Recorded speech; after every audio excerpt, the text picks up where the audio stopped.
Out here. Person's been sitting over here for like 2 or 3 weeks in the cold. So for one, the fuel probably has drained back off the pump a little bit. And it's really cold out. I think it's like 40 degrees right now. But we're gonna try to get it in the garage. And once we get in there, we're gonna get into what we have planned for the winter. But pretty low odds this thing's gonna start, but it should be a good show.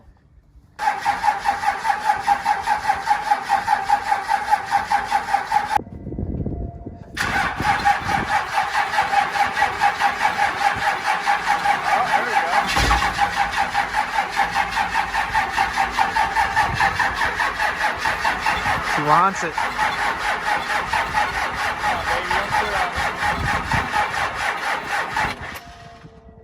Close. How's it possible? This is a new battery, dude.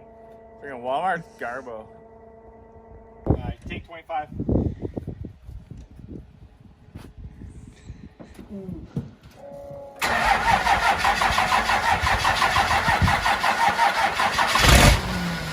Oh,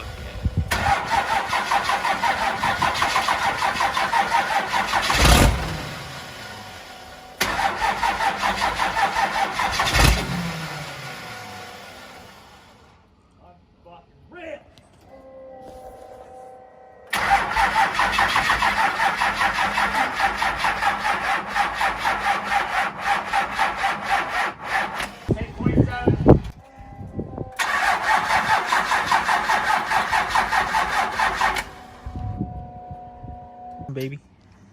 Take 37.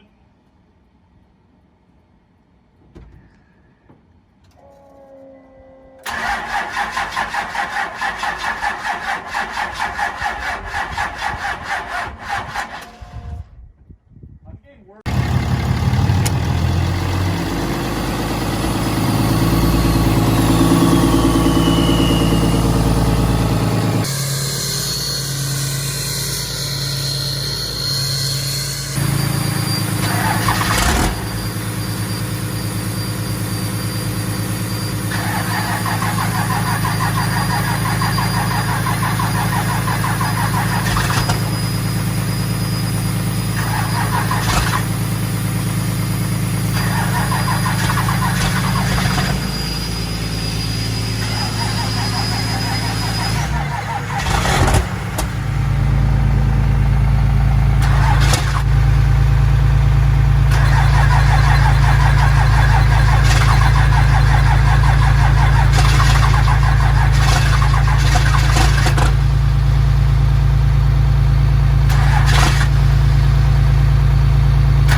There's carnage there.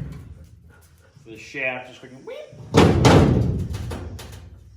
I'm pretty sure there's a piece missing because these obviously don't line up. So something's missing somewhere. But anyway, that's what happened. It freaking tore off there. Somehow I didn't break the fuel tank. What we did install a really nice hole here. Right there. So basically truck's totaled. We're gonna take the bed off, scrap it, and start fresh. So that's why we don't get to make another video for the year.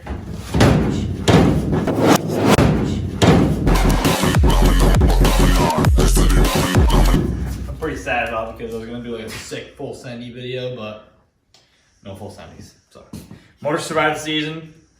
It's lucky because the last freaking video is gonna be bad. So while I get the bed pulled off this bad boy, which probably actually started working on right meow, but I'm gonna pull the bed off. There's a lot of brackets under there and a lot of wires that don't get used anymore from its previous work truck days. Usually have a fifth wheel plate in there. You can see all the holes in the bed where they drill all the holes, and the brackets are still on the frame. So I just want to pull the whole bed off and just clean everything up really good. Back in the day, some previous owner undercoated this truck, which is really my freaking hate undercoat. It's the worst thing ever. And some spots it's peeled off, so it makes the frame look really bumpy. And I just want to try to get it cleaned up the best I can. So we're gonna take the bed off and do all that.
Okay, so I got pretty much stripped down, at least as far as taking off lines, wires, brackets, stuff that's not going to be used anymore.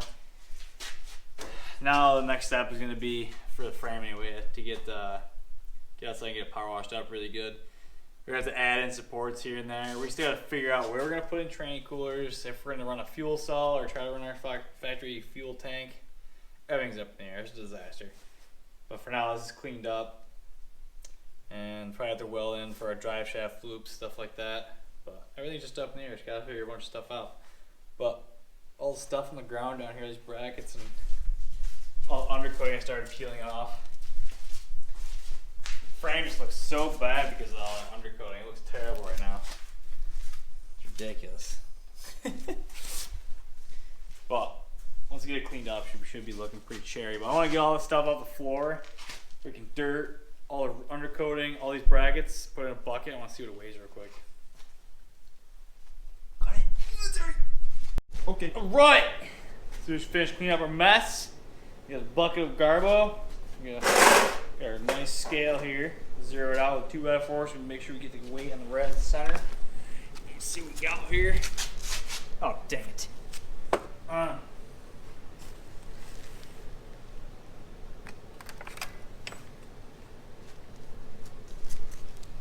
Ooh! Almost, we're gonna say 35.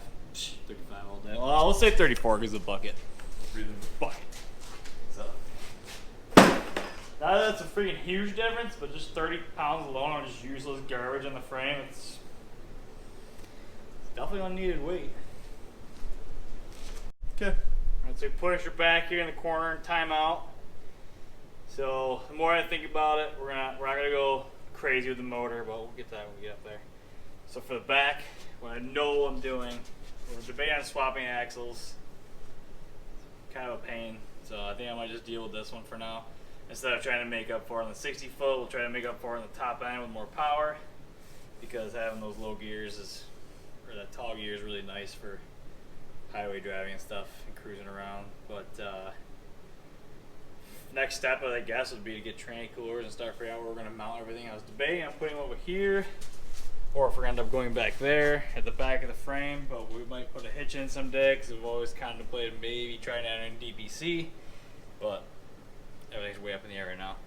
I still split if I'm going to go to a fuel cell from the used factory fuel tank. I might throw it back in there and see how everything lines up, but to put drive shaft loops in, it'll be really close to the fuel tank, so there's pretty good odds that that'll be going bye-bye.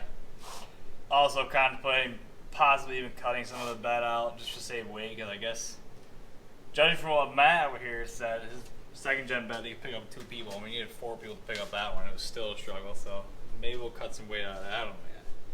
But figure out where everything goes, get this thing cleaned up, repainted. We're going to be pulling the motor, tranny and transfer case off under this thing. So things that we know we're doing for sure up front. Definitely taking the front end apart. Pull the core support out. I want to do a second gen swap intercooler because my intercooler I have here now is, you can see it in there. She said it's very crooked. Let me go yank on that pipe a little bit. And it rubs on the grill a little bit. It's too thick for the grill to really sit in there like it wants to, so we need to find a second gen core support and an intercooler, cut this one apart, weld the second gen parts in, get that intercooler in there. And then obviously we're gonna pull the motor out, pull the tranny out. We're gonna take the motor apart. We need to take the head off of it because we're gonna get a new head. And I wanna pull the bottom of the motor apart, check the main bearing caps or main bearings and stuff like that, make sure everything's okay. See how the cylinders look. That's really a determining factor if it's going back in with just a head or not. But probably we get our manifold recoated. And we're thinking about switching out the turbo to a 480 because with our new head it's going to flow more, so we should be able to spool a bigger turbo. You can never go wrong with a bigger turbo. And then we have lots of wiring issues. We need to figure out our lift pump situation. We're going to get a new lift pump, got to get that wired up so the wires stop melting. These fans cause lots of issues towards the end of the year. They just continuously kept melting wires. But these fans draw like 50 amps of power between the 2 of them, so we need to probably split those up so each fan's on its own relay, cut that down a little bit. But yeah, that's just stuff that we know we're doing. Take out the motor and tranny so we can get down there in the frame rails too. We're gonna get rid of all the wires and lines and stuff that doesn't get used anymore. So yeah, got some stuff cut out for us, but we're probably not gonna go full motor build this year. Oh, we want to get the pump bench too. That's where all the power's gonna be at, is getting that pump bench, because we're like tapped out on fuel. But yeah, nothing too crazy, but hopefully some good changes. Maybe we'll get 10s on fuel next year. Alright, so we're here in Blake's barn again. It's been a long time since we've been in here. These guys have already gotten a big head start on what they're doing for the winter. Matt's already over here doing hood stack things. We're gonna be cutting a hole in the hood of this thing today. Blake is making big changes over here. This should be freaking nasty. So we're gonna take the, that's 472 87, 90 that's in the valley, with a GT 55, 88, 112, 124 over top of that for a compound setup. And see if any rods come out, I guess. You have to buy this? Yeah, AC delete bracket, yeah. Jeez. Delete the AC because there's not going to be any room with the compound setup. Then we're going to go out the fender with the exhaust because why not? Everybody's going super illegal exhaust now. Got a hole right there. So Matt is back here cleaning up the frame and everything, tidied up. Oh, got a disc brake conversion going in this thing.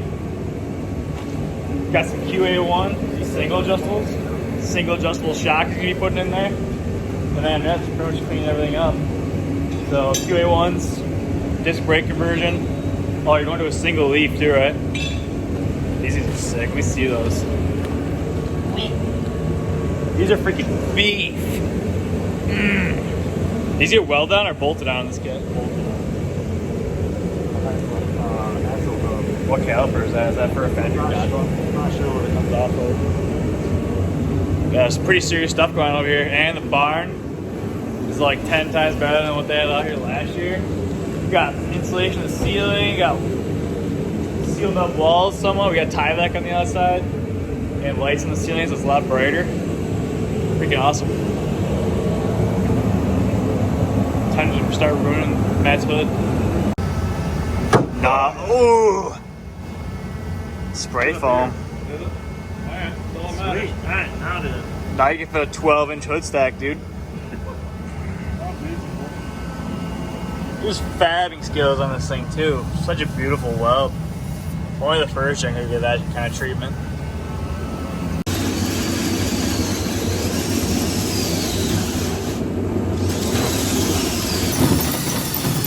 What? man. A lot of people do that. It actually doesn't look bad.